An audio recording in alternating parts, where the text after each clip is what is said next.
Amen. Est-ce que je ne vais pas vous demander d'atterrir en France après ce qu'on a vu au Togo? On veut vraiment rester dans ce climat spirituel. Est-ce qu'on veut, nous, on veut inverser le climat spirituel sur la France? C'est vrai qu'il y a une résistance spirituelle, mais on est là aussi pour la changer. Des chrétiens au Togo se sont unis pour changer, que les sorciers n'aient plus le droit sur le pays, mais vraiment, maintenant, c'est le Seigneur qui agit. Bon, il y a la liberté de choix, hein. De toute façon, on ne va pas forcer tout le monde à rentrer dans le royaume de Dieu, mais n'empêche, il y a une liberté quand on agit dans la prière, dans l'unité. Amen. Et dans la foi. Et c'est ce que je voulais aussi vous partager. Je crois que je vous casse un peu les oreilles avec toujours le même thème. Tu parleras au rocher et les eaux couleront et donnera son eau. Et je vais continuer dans ce thème, mais avec, on va y rentrer, hein, vraiment, que quand on parle au rocher, ça marche. Je ne sais pas si ça vous intéresse. Ceux que ça intéresse, vous pouvez écouter. Les autres, vous dites, ben, vous attendez, c'est le problème du pasteur et des anciens. Nous, on est là pour boire et consommer. Amen. Donc je vous donne la recette pour que ça marche pour vous, pour votre vie, pour que les promesses de Dieu, elles marchent aussi pour votre vie.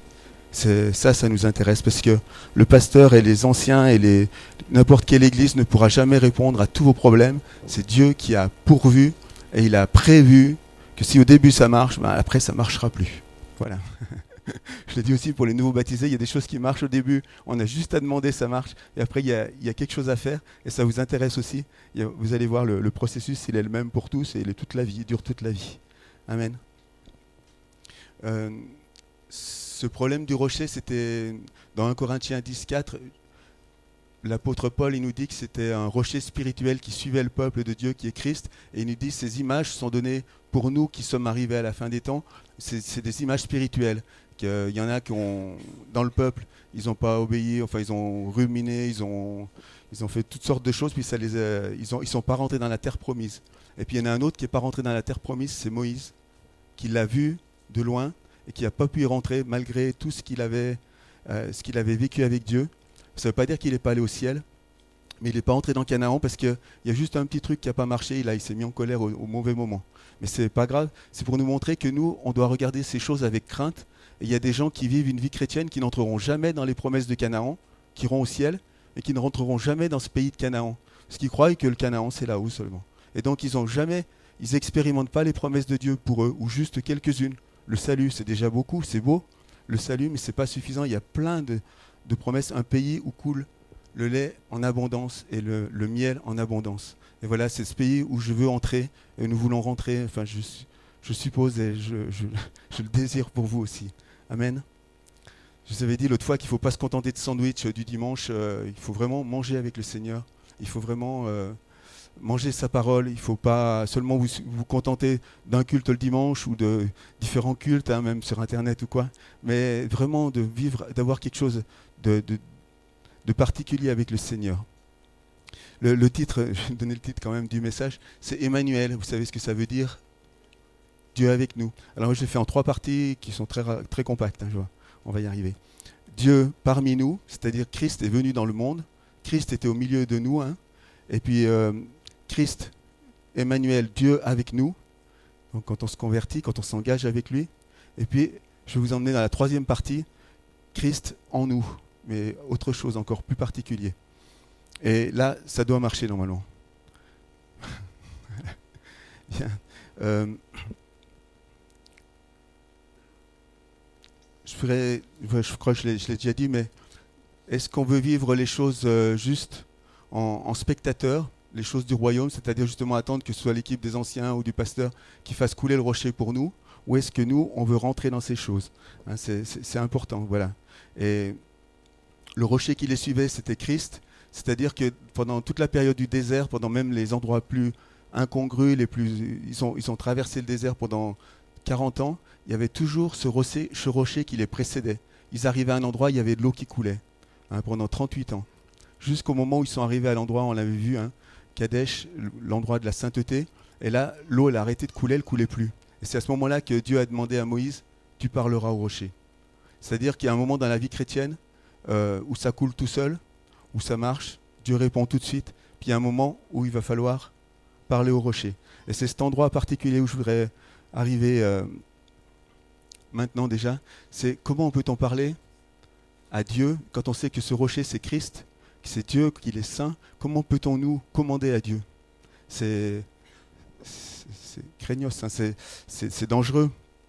Et il y en a qui parlent, qui ont parlé au nom de Dieu, qui ont parlé pour Dieu, qui ont parlé, et puis on voit que ça coule et des fois ça coule pas. Hein, et ça vous est arrivé aussi de parler, et puis ça ne s'est pas exaucé, ça n'a pas marché. Donc la première chose, hein, souvent on a aussi prié pour le Saint-Esprit, Seigneur, envoie tes fleuves d'eau vive, envoie, bénis, remplis du Saint-Esprit, et puis notre parole, elle est restée vide, vaine, apparemment en tout cas. Hein. Et voilà, ne parlons pas à la légère. Mais comment peut-on parler avec Dieu? Comment peut-on parler au rocher et que ça marche? Et en restant dans le respect de Dieu, dans la crainte de Dieu. Voilà. Alors je voulais dire d'abord comment rentrer dans ces choses. Donc c'est le deuxième point. Dieu était parmi nous, on l'a accepté, hein, c'est le premier point. Dieu est venu, Jésus, Christ, on l'a accepté, on l'a invité dans nos vies. Maintenant, la deuxième chose, c'est devenir ami du rocher. C'est-à-dire ne plus avoir cette distance avec Dieu, une distance religieuse, c'est-à-dire Dieu, on le craint et puis on le sert avec crainte et tremblement, mais sans vraiment jouir de sa présence et de ce qu'il a prévu pour nous, de ses cadeaux, de son autorité, de sa parole. C'est une crainte religieuse et c'est pas une relation, mais c'est une religion. Et on fait des choses et on va le dimanche matin pour plaire à Dieu, on fait de la louange pour louer Dieu, par mécanisme parce qu'on craint Dieu, que peut-être ça va nous tomber quelque chose dessus si on ne le fait pas. Mais ce n'est pas le but de Dieu. Rétablir notre amitié avec Dieu, première chose. Il est notre ami et quand je vais parler, après ça va marcher parce que c'est mon ami, il me refuse rien. Voilà, c'est vraiment rentrer dans cette relation avec Dieu. Je le dis, pour les nouveaux convertis, ne faites pas une religion. Ne faites pas une religion de plus, mais vraiment, ayez cette relation avec Dieu. C'est tellement... ça vous gagnera des années. Parce que moi, j'ai beaucoup galéré. Et peut-être d'autres aussi. On galère dans la religion, dans des efforts humains qui sont quand même bons pour notre santé, mais qui ne sont pas bons qui sont pas suffisants pour vivre la vie de Dieu. Et Dieu veut vraiment plus. Amen. Donc n'ayons pas peur de Dieu. C'est vrai qu'il est saint. N'ayons pas peur, ayons cette crainte respectueuse. Il n'est pas notre pote non plus. Hein. Je ne veux pas vous dire, ayez une relation avec Dieu, c'est mon pote Jésus, vraiment. C'est pas ça. C'est vraiment, il est mon Père, Jésus c'est mon frère. Mais il y a une crainte respectueuse et en même temps une amitié. Il nous parle simplement. C'est vraiment un ami. Et dans cette approche de Dieu, dans cette confiance qu'il est suffisant pour mon péché, qu'il est suffisant pour ma sainteté, pour tout ce qui a besoin pour s'approcher de lui, eh ben, on va grandir dans cette relation. Et après, on pourra demander, on peut déjà voir des choses qui s'exaucent, qui sont exaucées. Quand on parle, quand on lui demande, ça marche. Il faut grandir dans cette relation avec lui.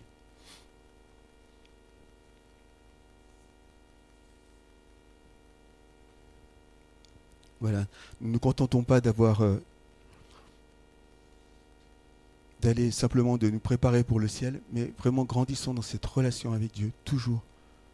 Ici-bas, pour vivre les promesses de Canaan. Rentrer dans Canaan. S'approcher de lui, s'approche de nous.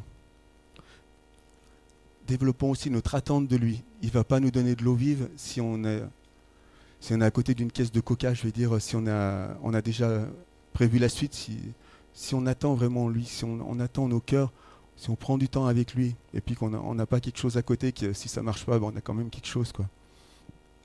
Parce que le monde propose plein de choses, plein de substituts qui entretiennent la soif, qui entretiennent la faim, mais Dieu donne vraiment donne l'eau vive, l'eau qui donne la vie, donne la nourriture, qui donne la vie aussi, qui rassasie vraiment. Et ça, faut mettre la priorité, lui laisser la première place. Je crois qu'on avait vu aussi une fois, s'il n'est pas à la première place, ça ne marche pas. Voilà. Et dans cette relation avec lui, si on écoute ses désirs, pas seulement amener nos problèmes, désirer sa présence parce que ça nous fait du bien, mais si on écoute ce que Dieu veut faire, ses désirs, ce qu'il aime, on l'avait vu un peu, hein, il aime notre confiance en lui, on a confiance, on a foi en lui. Je crois en toi, Seigneur, j'ai confiance, je lui amène ça. cette confiance, je viens vers lui, plein de confiance malgré que je suis tel que je suis. Qu'on lui amène notre joie dans toutes les circonstances, soyez toujours joyeux. On lui amène notre reconnaissance, quelles que soient les circonstances, on est reconnaissant. On a la vie, on est vivant, on est debout ce matin. Alléluia, reconnaissance sans cesse.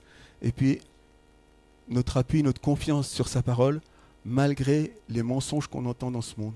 C'est-à-dire, on entend plein de mensonges. On est dans un endroit laïque et athée, beaucoup, et donc on dit plein de choses fausses qu'on n'arrive pas à prouver pour l'instant, mais on dit plein de choses fausses, les choses viennent par le hasard, enfin, et nous on fait confiance à Dieu. Mais non Seigneur, tu as dit, c'est écrit, tu as fait par la parole, tu as le pouvoir de commander, la chose arrive, et je te fais confiance. Ne pas avoir une image déformée de Dieu par les choses extérieures, par les mensonges de ce monde, mais vraiment continuer de lui faire confiance. Et lui, il désire, dans cette confiance en lui, cette confiance absolue, malgré aussi quand on a prié des fois et que ça n'a pas marché aussi, on a du mal à faire confiance, mais je te fais confiance quand même, Seigneur. Dans cet endroit-là, il désire communier avec nous. Et communier, c'est pas seulement prendre la Sainte Seine, mais c'est bien plus que cela. Il y en a qui ont réduit cela, communier avec Dieu, c'est simplement le repas de Sainte Seine, et puis on fait un truc même un peu mystique, et c'est pas juste. J'en arrive à la troisième partie, Dieu en nous. Prendre des repas avec Dieu. Et c'est pas, on dirait manger de Dieu ou manger Dieu, mais c'est manger avec lui. Et là, je vais vous lire un texte dans Apocalypse 3:20. Jérôme l'aime beaucoup. Voilà. Et je vais juste prendre un passage.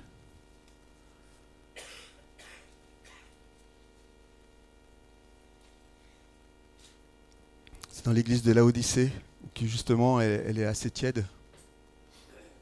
Elle se contente de médiocrité. Et le Seigneur lui dit, « Voici, je me tiens à la porte et je frappe.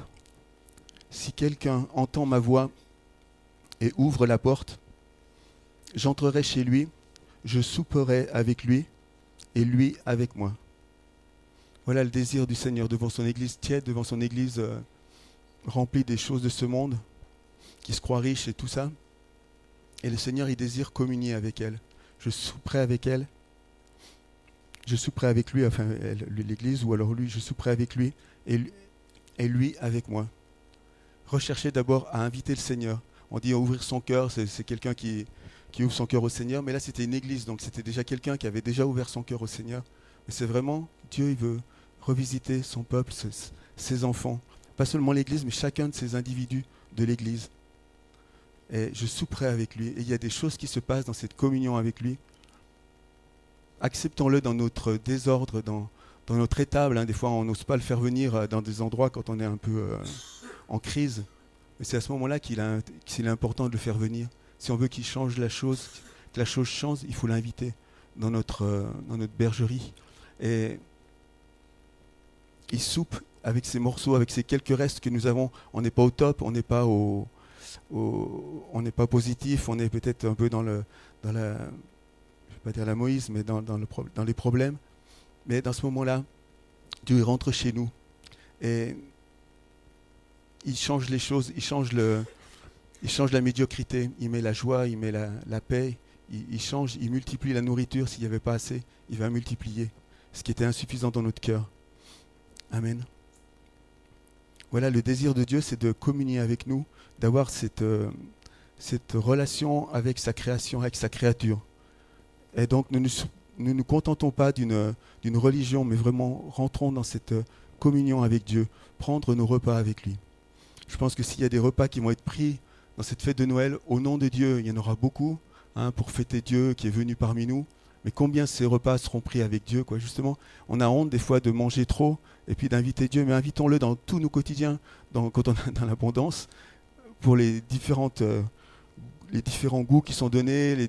Invitons-le quand on est dans la disette, invitons-le avec un morceau de pain, invitons-le avec ce qu'on a, mais invitons un morceau de pain avec le Seigneur vaut mieux qu'une dinde farcie, quoi, je veux dire. C'est tellement, tellement riche de sa présence, mais parce qu'il y a l'amour de Dieu. Et puis invitons-le aussi dans nos promenades, dans nos balades. On a des paysages fabuleux. On a dans notre travail, vivons avec lui, communions avec lui, Ne nous privons pas de cette grâce. Et là, Dieu, il visite. Et il peut visiter, pas seulement le dimanche matin, donc, pas dans l'ambiance d'une musique comme ça, et qui est vibre. Mais vraiment, il peut nous visiter n'importe où et nous surprendre. Parce que c'est lui, mais invitons-le. Amen. Communion avec le Seigneur.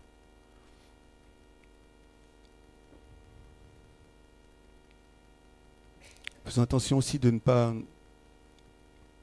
désirer sa présence juste pour les cadeaux, un peu comme un enfant qui vient chez ses parents, ou enfin, je dis les enfants plus grands, qui retrouvent ses parents juste parce qu'il va y avoir des cadeaux après.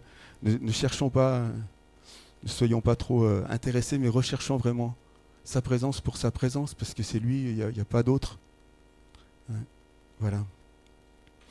Et si on regarde le passage, avant de changer de passage de la parole, c'est dit au verset 21, le vainqueur, celui qui arrive à manger avec moi. Donc on a l'impression que c'est un combat d'aller manger avec le Seigneur, parce qu'on ne voit pas d'autre combat dans le passage, si ce n'est que de ne pas rester tiède, peut-être, de rester bon. On dit le vainqueur, celui qui arrive à avoir cette communion avec le Seigneur, je le ferai asseoir avec moi sur mon trône. Est-ce que c'est seulement pour le ciel, ou est-ce que asseoir avec Christ dans les lieux célestes, on l'est déjà dans Éphésiens. Donc si on est vainqueur dans cette communion avec Dieu, on a l'autorité aussi, parce que moi, m'asseoir sur son trône, je ne veux pas dire, je n'ai rien à faire d'être sur une chaise, mais ce qui est important, c'est l'autorité qui est sur ce trône. Et si j'ai l'autorité pour les choses qui m'environnent, là, quand il y a une maladie, quand il y a quelqu'un qui est vraiment dans la souffrance, si on peut le soulager au nom de Christ, c'est quand même intéressant. Et puis si on peut exercer la compassion comme Christ, ça c'est beaucoup plus intéressant que de faire une gloire comme les stars de ce monde. Amen. Donc le vainqueur, je le ferai asseoir avec moi. Amen. Et maintenant, je vais prendre encore un repas, c'est parce que c'est les fêtes. La parabole du fils prodigue en Luc 15. On connaît tous donc, un des fils qui est parti et puis il est revenu. Et quand le fils revient, le fils qui était perdu, le père fait un gros repas. Il tue le veau gras, il le habillé, tout ça. Et puis donc, dans la suite, au verset 25, il y a le fils aîné qui était dans les champs. Donc il était en plein boulot et en plein service pour la maison. Lorsqu'il revient, il approche de la maison, il entend de la musique et des danses. Il appelle un des serviteurs et lui demande qu'est-ce qui se passe. Et le serviteur lui dit, ton frère est de retour et ton père a tué le veau au gras parce qu'il l'a retrouvé en bonne santé. Et là, le fils aîné se met en colère. Donc voilà, des gens peut-être, on peut voir aussi le parallèle avec des fois, on sert Dieu de tout notre cœur, et puis des fois des gens qui arrivent après nous, dans la maison, qui reviennent, des nouveaux convertis, eh ben, ils ont toutes les grâces de Dieu, et puis nous, ça fait si longtemps qu'on est là dans la maison, et puis on est un peu jaloux. Je sais pas, je l'ai vécu, quoi. Je vous le dis simplement, si des fois il y en a qui se sentent des fois qui se sentent un peu frustrés dans la maison du Père, et voilà, le fils aîné se met en colère et ne veut pas entrer. Son père sortit le supplier d'entrer. Et ce matin encore, le Seigneur il nous supplie d'entrer. Mais il répondit à son père, voilà tant d'années que je suis à ton service, sans jamais désobéir dans la pleine sainteté et à tes ordres. Et jamais tu ne m'as donné un chevreau pour que je fasse la fête avec mes amis. Mais quand ton fils est arrivé, celui qui a mangé tes biens avec les prostituées, pour lui, tu as tué le veau gras. Et c'est là que le Père répond, mon enfant, tu es toujours avec moi. Et tout ce que j'ai est à toi. Voilà, celui qui est dans la maison, celui qui est devenu enfant de Dieu, tout ce que Dieu a est à nous. Et sachons-le, mais comment l'avoir? Et lui, ce qu'il voulait, il voulait des choses pour s'amuser avec ses amis, mais sans Dieu à la limite. C'était... il voulait faire une fête, un chevreau, même simplement faire une fête avec ses amis. Mais pourquoi ne pas inviter Dieu avec nos amis, l'inviter partout, l'inviter dans tout ce que nous faisons, et nous avons tout pleinement avec lui. Voilà, n'ayons pas honte de faire la fête avec Dieu, et vraiment de l'inviter à chaque endroit de nos vies. Et là, il dit, il fallait bien faire la fête et nous réjouir, parce que ton frère que voici était mort, il est revenu à la vie, il était perdu, et il est retrouvé. Voilà, je voulais insister sur cet aspect de ne pas chercher à faire la fête indépendamment de Dieu, de ne pas avoir ce caractère de fils indépendant qui était dans la maison du Père et qui ne connaissait ni son Père, ni ses droits, en tant qu'enfant de Dieu, en tant qu'enfant. Et lui, il attendait peut-être la mort de son père pour toucher l'héritage. Alors ceux qui attendent ça avec Dieu, ça va être long parce que Dieu ne meurt jamais. Par contre, il nous donne l'héritage dès maintenant, si on a cette relation avec lui. Amen. C'est déjà presque bon. On est au 3e point. Hein. Il ne reste plus que 5. Non, plus qu'un. Voilà, donc revenons. Apprenons à avoir cette relation avec Dieu, cette relation d'amitié. Et donc le point où je voulais en arriver, des fois on est des moi je le dis, on le dit nous-mêmes, tout est accompli, tout est pour moi, on le confesse et puis on le vit pas. Hein, mais c'est vrai, je suis guéri par le nom de Christ, je puis tout par celui qui me fortifie, et puis ça marche pas. Mais moi je vous ai dit, hein, je veux vous amener, je veux m'amener, et puis si ça marche pas, vous avez le droit de me lapider, hein, le faux prophète, on le lapide. Et voilà, je veux m'amener à l'endroit où il y a l'autorité et ça marche. Et donc voilà, on va y arriver. Donc c'est ce 4e point, apprendre l'autorité relationnelle avec Dieu. J'aime mon Père et il me confie des tâches dans la maison. Tout ce que je fais dans la maison, c'est par amour. Amen. Je ne le fais pas pour le servir parce qu'après j'aurai l'héritage. Et je le fais parce que je l'aime. Puis lui, il m'a communiqué son caractère. Il est plein d'amour, il est plein de générosité. Et donc tout ce que je fais, c'est plein d'abondance, de générosité. C'est plein d'amour. Voilà. Et on apprend à régner justement dans le service. Jésus, c'est aussi ses paroles. Celui qui veut être grand, qu'il soit votre serviteur, qu'il soit le serviteur de tous. En fait, si vous voulez apprendre à régner, à régler, à marcher, que ça marche sur l'autorité, eh ben, apprenez à servir. Ça ne veut pas dire faire le larbin de tout le monde, mais en même temps, ça veut le dire quand même. Mais apprenons à descendre pour que Dieu élève et puis qu'on voit qu'après notre parole, elle fonctionne. Quand on prie, Dieu répond parce qu'il nous connaît. Il connaît nos cœurs. On ne le fait pas pour notre gloire, mais on le fait pour lui donner gloire. Amen. Voilà, apprenons l'autorité relationnelle avec Dieu. On pourrait en faire. Je ne vais pas vous donner plein de. Pour remplir la tête encore, mais nous apprenons comment servir. On a tellement de services qui restent insatisfaits dans l'Église, hein, que ce soit pour les enfants, il y a plein de choses, même pour le vidéoprojecteur, il y a plein de services. Apprenons à servir, c'est des petits services-là, mais servons les uns les autres, servons les pauvres, comment l'entraide. Il y a plein de services qui peuvent être dans l'Église parce qu'on aime Dieu, parce que Dieu les aime, parce que Dieu aime tout le monde. Il aime le monde. Et apprenons. Et chacun selon nos capacités, selon nos dons que Dieu a placés, le dépôt qu'il a placé en nous, on peut servir. Il y a quelque chose qui fait qu'on a beaucoup de bonheur. Je parle pas de plaisir, on cherche toujours le plaisir. J'ai horreur de ce mot-là dans le monde. Mais on a beaucoup de bonheur à donner ce que Dieu a placé en nous. On a beaucoup de bonheur. C'est beaucoup plus meilleur. Le bonheur, c'est aussi la plénitude. Hein. Plaisir, c'est un peu voilà, passager. Voilà, on a beaucoup de bonheur à donner ce que Dieu a placé en nous. Et donc, apprenons à recherchons ce que Dieu a placé en moi et puis le mettre au service des uns des autres. Voilà. Et puis, on verra ces choses et on verra l'autorité de Dieu qui fonctionne en nous. Amen. Je vous donne encore un autre verset qui va appuyer ça. C'est le dernier. C'est dans Jean, chapitre 14.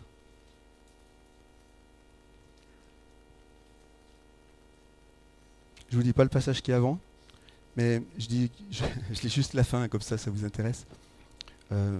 Jean 14, 24. Jusqu'à présent, ce jour-là, vous ne m'interrogerez plus sur rien. On verra ce jour-là après. Hein.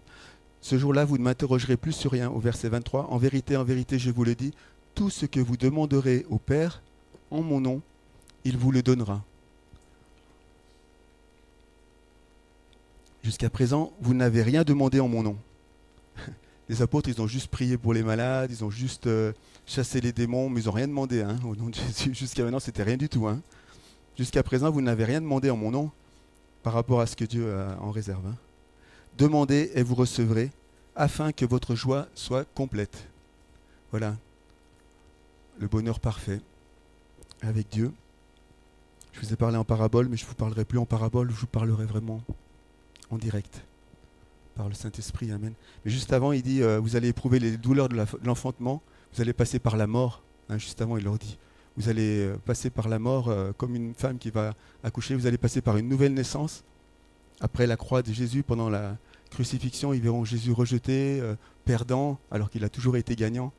Et toutes ces choses-là, ils vont passer par un tourment quelconque, un tourment précis, et après, et ces jours-là, vous ne m'interrogerez plus sur rien. Après ce jour-là, voilà.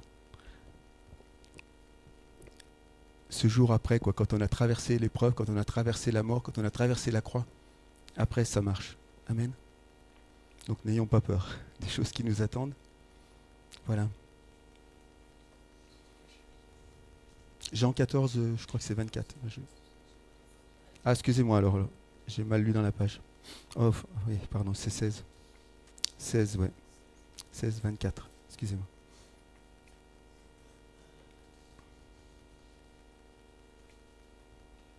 Amen. Je ne vais pas vous faire plus long, mais vraiment, je vous invite vraiment à vivre plus profondément avec le Seigneur. On en a tous besoin. Et peut-être on a rêvé d'avoir cette parole qui marche et puis que tout le monde, je serais reconnu parce que quand je prie, ça marche. Hein. Mais il y a des prédicateurs qui ont fonctionné comme ça et des ministères qui ont fonctionné comme ça jusqu'à présent. Mais c'est plus la façon de faire de Dieu maintenant. C'est plus des ministères. Il a fallu sortir le peuple du désert et puis il a fallu des têtes jusqu'à présent. Mais maintenant, on n'a plus à rester dans le désert. Maintenant, Dieu veut utiliser toute l'Église. Il veut utiliser chacun des frères et sœurs. Il y a une moisson qui est grande. Et s'il utilisait juste quelques hommes, ça n'avancerait pas vite. Amen. Donc recherchons vraiment ce que Dieu veut. Recherchons cette communion avec lui. Recherchons cette relation pour recevoir l'autorité de Dieu. Amen. Entrons dans notre ministère. Amen. Seigneur, merci encore de nous révéler pendant ces temps. Merci pour les temps de vacances, pour les temps de repos, pour les uns les autres. Seigneur, aide-nous à rentrer dans notre plein ministère, Seigneur, dans ta pleine fonction de l'Église, Seigneur, le ministère de l'Église, pour aider, pour voir à chaque chose dans ce monde, et à manifester ta lumière, et manifester ton salut, Seigneur. Merci pour tout ce qui se fait déjà. Continue de bénir chacun de mes frères et sœurs et de les éclairer aussi sur sa place, leur place. En ton nom, Jésus. Amen.